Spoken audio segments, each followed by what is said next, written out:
اللہ اللہ اللہ اللہ اللہ اللہ اللہ۔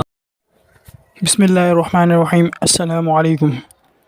مصر میں ایک شخص مسجد کے برابر میں رہتا تھا، پابندی سے اذان دیتا اور جماعت میں شرکت کرتا، چہرے پر عبادت اور اطاعت کی رونق بھی تھی۔ اتفاق سے جب ایک دن اذان دینے کے لیے مسجد کے مینار پر چڑھا تو قریب میں ایک عیسائی شخص کی خوبصورت لڑکی پر نظر پڑی، جسے دیکھ کر وہ اس پر دل و جان سے فریفتہ ہو گیا اور اذان چھوڑ کر وہیں میں اس کے مکان پہ پہنچا۔ لڑکی نے اسے دیکھ کر پوچھا، کیا بات ہے، میرے گھر کیوں آئے ہو؟ اس نے جواب دیا کہ میں تجھے اپنانے آیا ہوں، اس لیے کہ تیرے حسن و جمال نے میری عقل کو معاف کر دیا ہے۔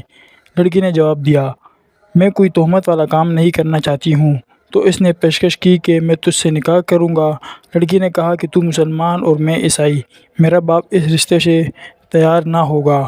اس شخص نے کہا کہ میں خود ہی عیسائی بن جاتا ہوں۔ چنانچہ اس نے محض اس لڑکی سے نکاح کی خاطر عیسائی کا مذہب قبول کر لیا۔ نعوذ باللہ من ذالک۔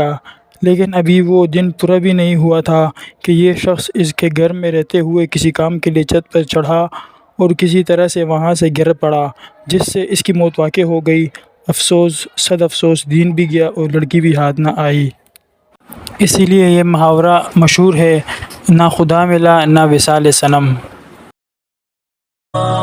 اللہ اللہ